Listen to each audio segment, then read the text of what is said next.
Hello friends, my name is David Clay and I want to welcome you to another video. This one is on the Gospel of Philip and how the Gospel of Philip relates to the Gospel of Thomas, which some of my other videos are about primarily.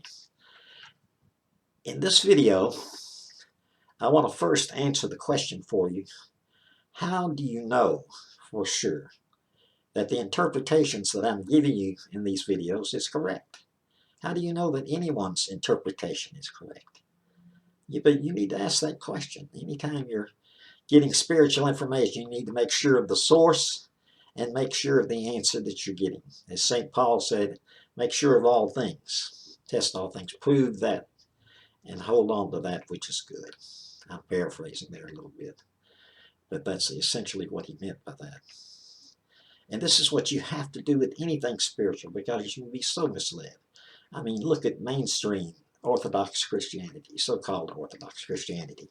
This has been wrong for over at least 1700 years. They went in the wrong direction. They went in the direction of the organized church. They wanted a one-size-fits-all Christianity, and that's what they got. And most people are satisfied with that. But I'm presuming that you, if you're watching this video, are looking for a deeper or more mystical truth. Whether you are a mystic or not, as I am, I'm sure if you pursue this path, you certainly will be. That's for sure, because you'll see the truth, you'll see the light, and you'll walk therein. Now, how do you know, to answer that question, how do you know that what I'm telling you is the true interpretation of all these different sayings from the Gospel of Thomas, and also what I'm getting ready to give you from the Gospel of Philip? Well, the way you know is by consistency. They will all be interrelated some way, and you'll see a pattern forming as you read more and more. There are thematic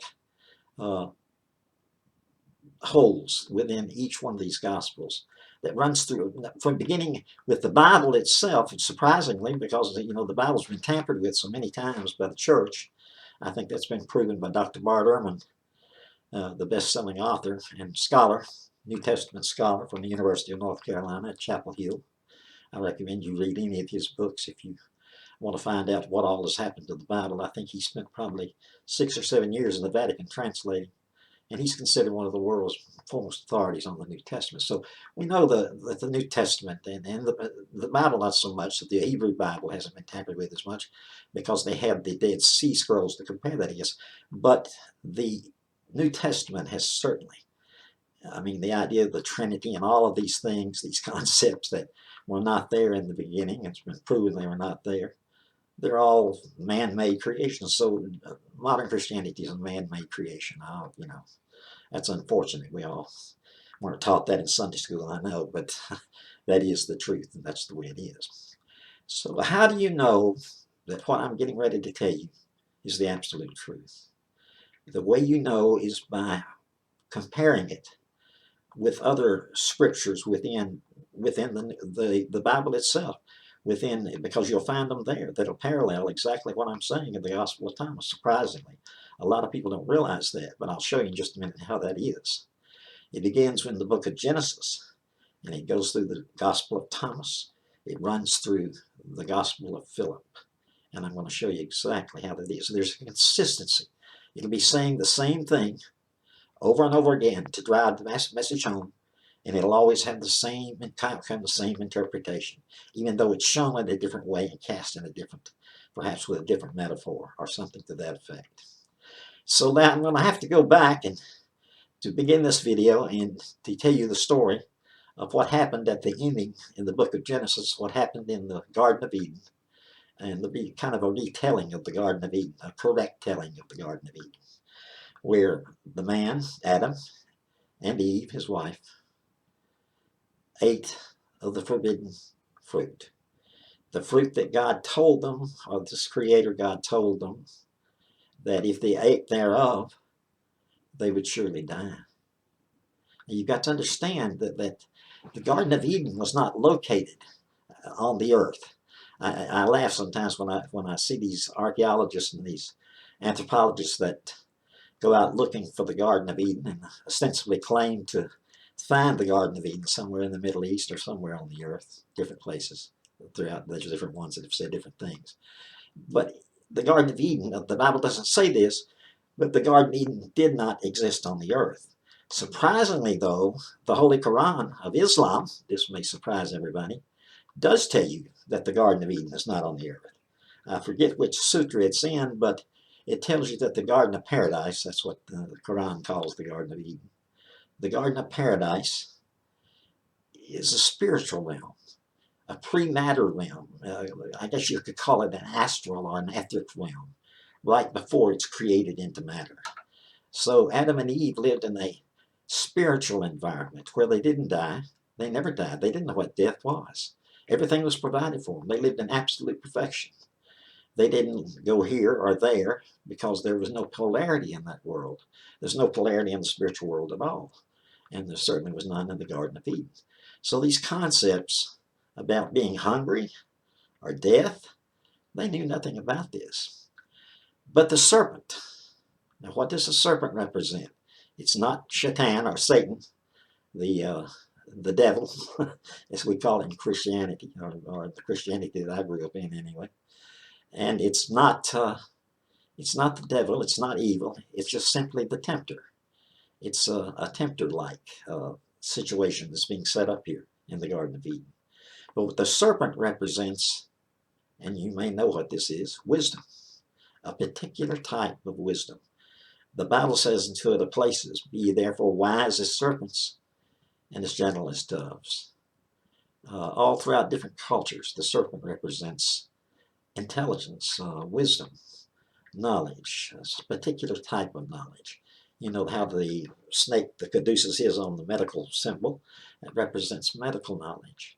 So if we go back and we read that into the Garden of Eden story, then a special knowledge came to Eve and told her that if she ate of the fruit, that she would know things like God would know things, that she would be like the God, this creator God. And so naturally she was tempted. And when she ate thereof and gave to her husband, they found the fruit was good.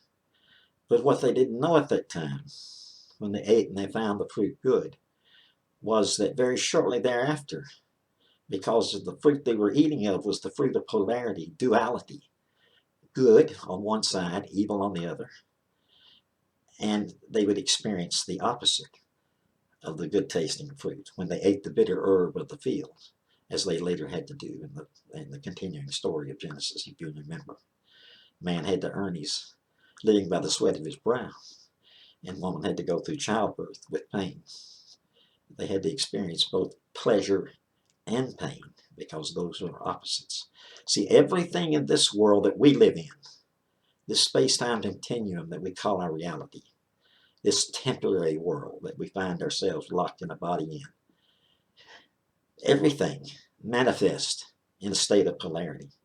There's up, there's down, there's here and there, there's hot, there's cold, there's soft, there's hard, there's black, there's white. There's opposites for everything in this world that manifests in this world. That's the nature of this world. In the spiritual world, where they had just come from, this polarity did not exist. There's life in this world. In the spiritual world, yes, they were alive of a sort, but it was a super life. It was a perfected life. It knew no death. It had no opposite. It's a hard concept for us to totally understand because being human and being used to this world that we live in now, it's hard to think in terms of non-duality, of there neither being a good nor evil, of there neither being an up or down, of there neither being a here or there, but just an absolute state of perfection.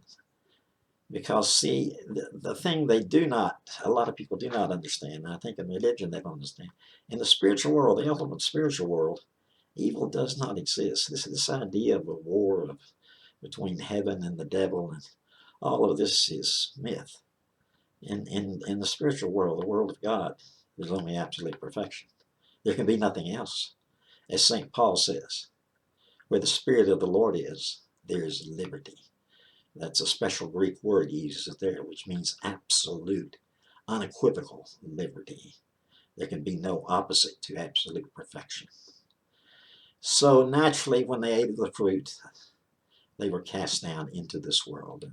And we were living in it. We know the rest of the story as their descendants. Of course, it is an allegory, but it represents the truth, the spiritual truth of what and how it all came to be in that situation. Now, with that being known and that understanding, let's go to the Gospel of Philip.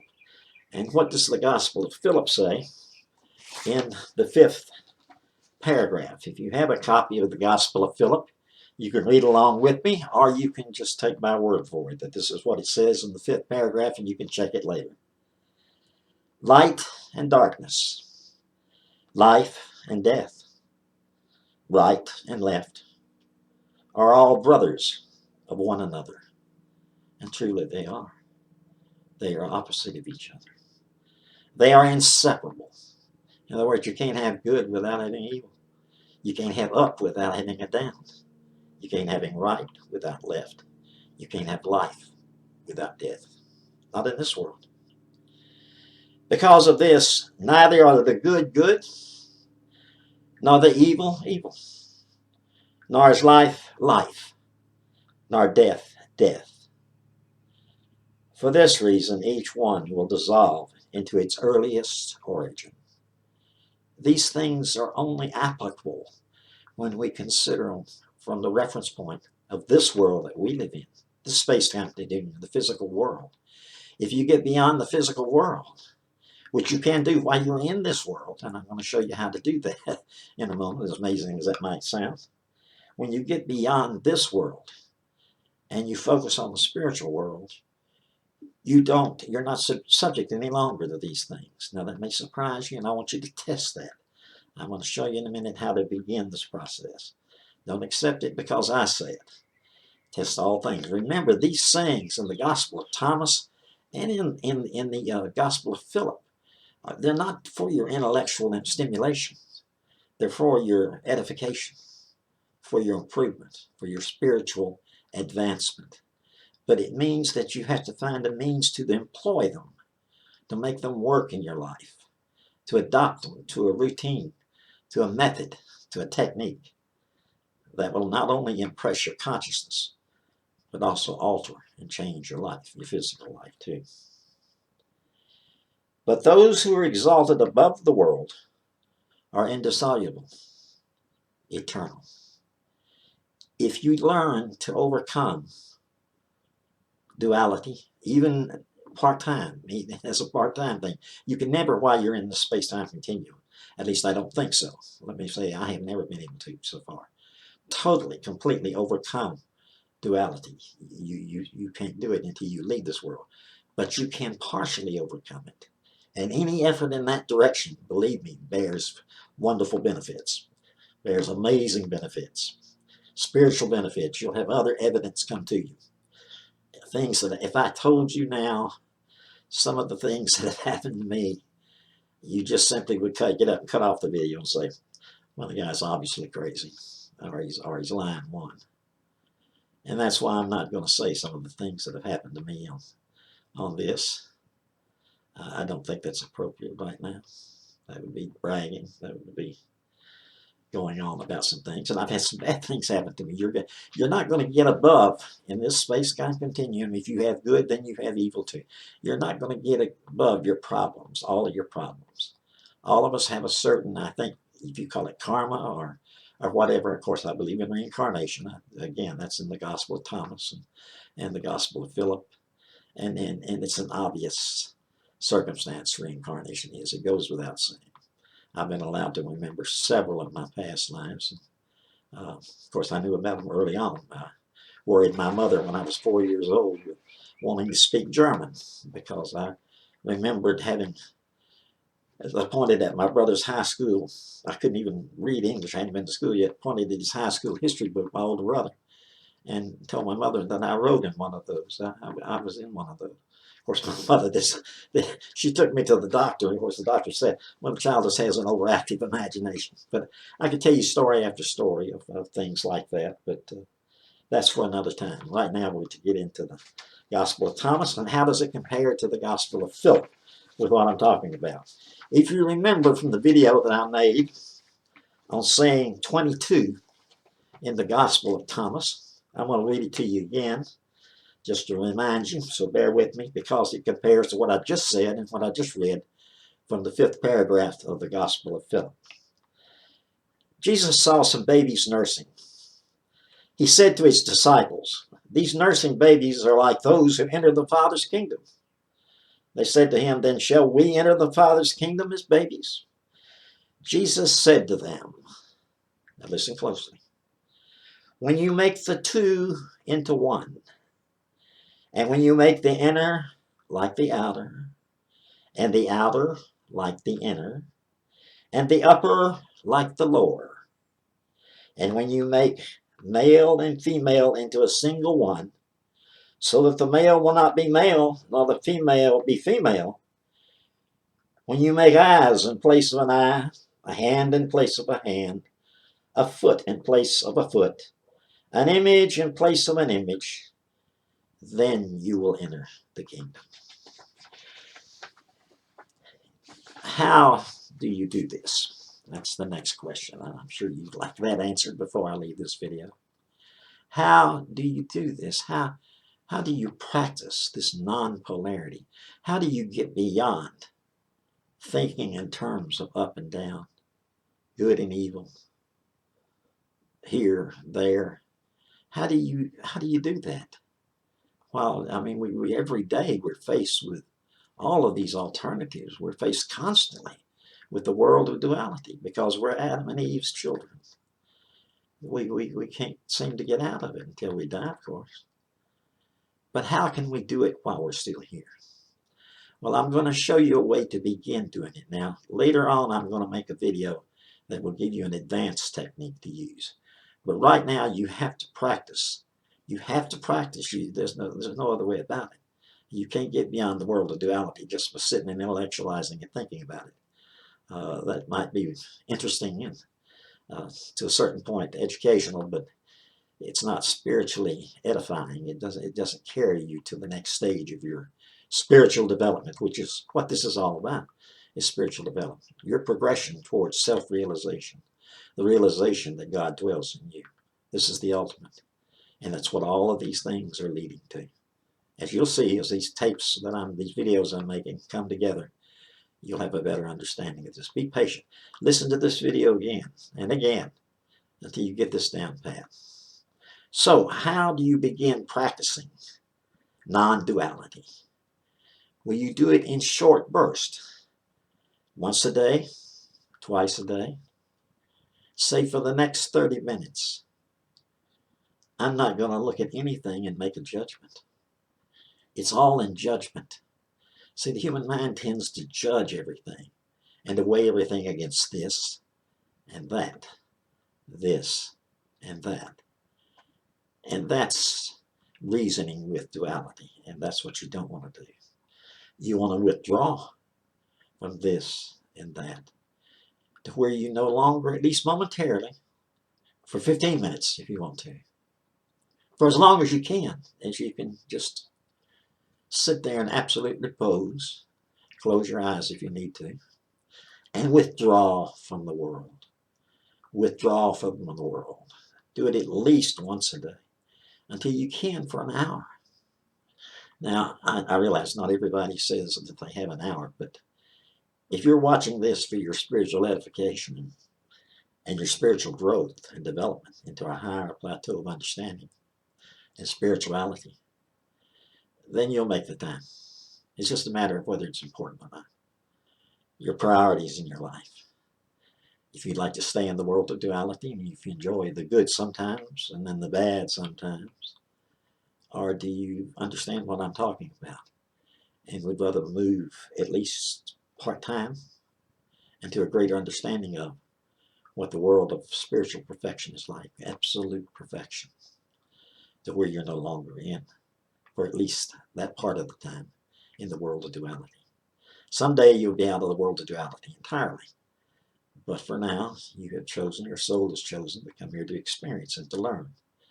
That's what this video is all about. It's for your learning. I don't think it's any coincidence at all that if you're watching this video, that you're here. I think you're here for a reason. I think you're looking for something. I think your soul is looking for something. I don't want to hit that too hard, but I really do believe that. Or why else would you be watching this? Why else would you belabor the point and go along with me on this?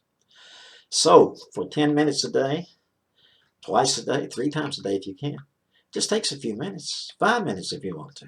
Begin with 5 minutes. Begin with 1 minute. Just close your eyes. Play like you're meditating. You don't have to meditate like a yogi from India. Just close your eyes and tell yourself, no judgments, no evaluations, no judgments. For the next minute, the next 5 minutes, then increase it to 10 minutes, then to 30 minutes, and then before long you'll find yourself within a month, I would say, doing it for an hour. You say, well, that sounds like work. Yes, it is a little bit, but it's very rewarding work. Believe me, it's very rewarding work. And like I said, you're not here by coincidence, so get with the program. do what your soul wants you to do if you understand what I'm talking about. It says in saying 27 in the Gospel of Thomas, if you do not fast from the world, you will not find the Father's kingdom. If you do not observe the Sabbath as a Sabbath, you will not see the Father. You've got to fast from the world, whether for a minute, as I'm advising you to do, or 5 minutes, or then 10, or 15, or 20. But you've got to withdraw from the world, and that's what you're doing. You can close your eyes, or you can leave your eyes open. I think it's good in the beginning to close your eyes because most of our stimulus comes from our space-time stimulus for this world. This reality of duality, of polarity, comes from our sight. The greater part of it does, the stimulus of that for our 5 senses. We've got to get beyond the 5 senses. We've got to get to the 6th, the 7th sense, our spiritual sense. That's what you're working towards. You'll find other senses increasing that you didn't know you had as you begin to do this. There are many rewards that I haven't told you about. I don't want to sell you on the idea and make you think you'll become the next Uri Geller or something like that. But believe me, all of your spiritual perceptions increase exponentially to the effort that you put into this work. I hope I'm clear on this.